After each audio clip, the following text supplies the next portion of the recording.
What I've been asked to talk about is this model of IAG, which I used and other projects used when we were doing mental health work in colleges, but also around prescriptions for learning. I have to say that it was kind of stolen a bit from, I had an opportunity to go to Boston in the States to their Centre for Psychosocial Rehabilitation, and they had a model called Choose, Get, Keep. But when we looked at it, colleagues, myself, when we were doing all this work, we actually didn't, we thought it's deeper than choosing. It's actually about thinking, and a lot of this is about the developing those thinking skills, which we have, but it's about recognising that we have that and then bringing those out in ourselves and helping people to do that. And that's what Helen and Brenda and Anna are going to start helping you think about, that toolkit about how do you help people to recognise they have those skills, develop them a bit more, but also do that for yourselves. Okay, so the model is Think, Get, Keep. Basically, it's in this book, Discovering Potential, which is going to be on the MHFE website. Katina it's already on there, so you can have a look at it and read it. And I'm just going to give you a bit of an overview today, so you could look at it, and it's quite useful because one of the things that is a core theme through this is the importance of confidence and self-esteem as an enabler to the way that people think about things, how easily they get things, keep things, but actually when low confidence, self-esteem actually becomes a bit of a disabler, and that's the thing that you will need to be thinking about throughout the day in relation to your learners.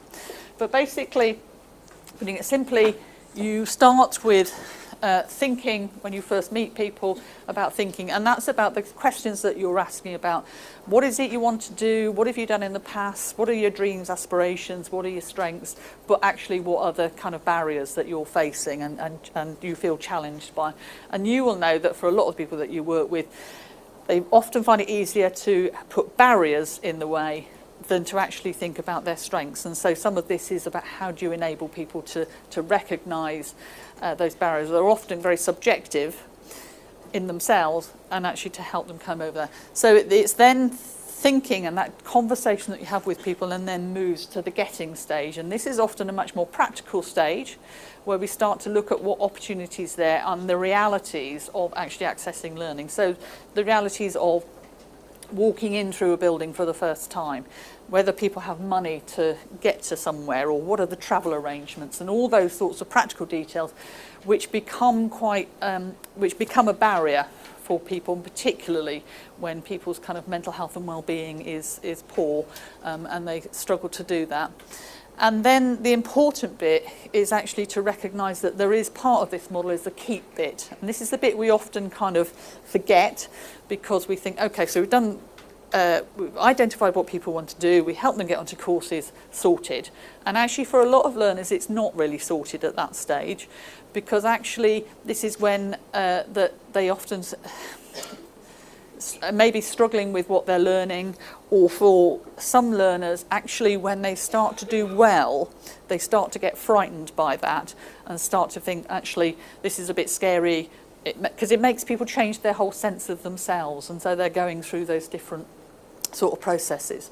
So it is cyclical, so you start at think, you go to get and keep, but actually sometimes it's about going backwards. So you might have done some thinking, they're starting to think about how they get the opportunity, but actually it doesn't feel right, and so you go back to thinking again. Or you're onto a course and it's not feeling right for you, it isn't working out, and that's where instead of people dropping out, you want to get them back into thinking or getting again. Yeah, so you are kind of going backwards and forwards with people, but that's the model. And when they get into keep and they're coming to the end of it, so you go round again. Okay, so you've done this course, where does that lead to for you? What have you learned about yourself? Where next? And that's the important thing, because it's about supporting their progression onto other things. Okay, so a fairly simple model, which I'm sure you're all doing, but it's about conceptualising in that way and helping people recognise that this is an ongoing process. So if you think about it in terms of where it overlays with your courses, so you might want to think, well, there's the IAG bit, and then they do a course, and that's when you might want to start thinking about, well, let's look at their kind of first mental health assessment. But you go round again and again each time that they do that. Does that make sense? Yeah, but when we did this model, that I think is where it becomes to be a bit more perhaps complex, but also actually more powerful, is that this is what you do with your learners. So the setting an initial or a subsequent goal by supporting the learner to think about who they are, where they are, what they want and how they do it, getting it, so what do they need, so what are the practical things. We are going to make these slides available, so right there. And to do that, and then to keep going, and then to go around again and progress. That's the bit that we're probably doing, but this is the bit that I think you need to start thinking about, is actually how does this apply to you as practitioners? Yeah, some of you I noticed have talked about, do we have enough skills to do this? Have we got staff to do this? You know, where's this going to lead? You need to start thinking about this in relation to your own CPD, yeah, and your own professional development.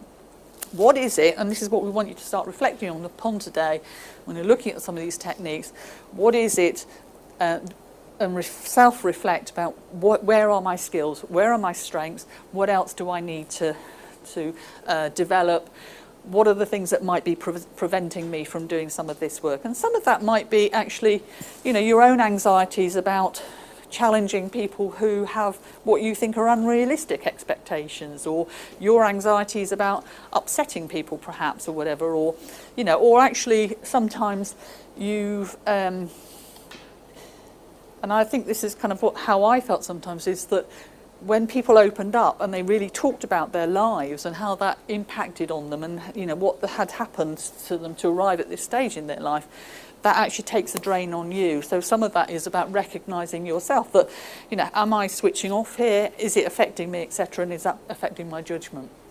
So it's about thinking about that, and it's then thinking about where am I going to get this support that I need for me to do this, and how am I going to kind of maintain my kind of motivation and continuously reflect on my practice. Yeah, because actually IAG is hard work when it's done really well, as you will know, because it's actually talking to people in quite a depth.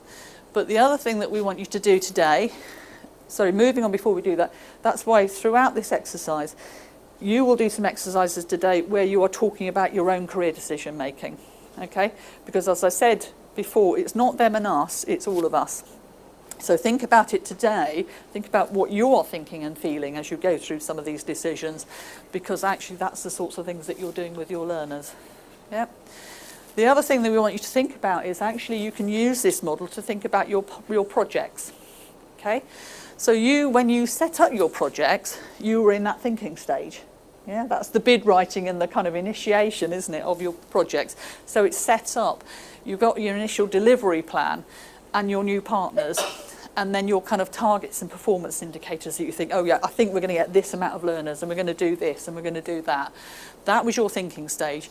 You then start to develop that. So you started to build your partner relationships, you started to put on the courses, your projects developed, and hopefully they've all been successful. That's what you were doing. And then the keeping stage. Yep. So where you might have thought, well, actually, some of you have talked about partnerships. Are they working effectively? Have they been as powerful and impactful as you wanted? Are people doing what they wanted to do? You know, are you getting the right learners in? Is your marketing strategy right? And you start to review it.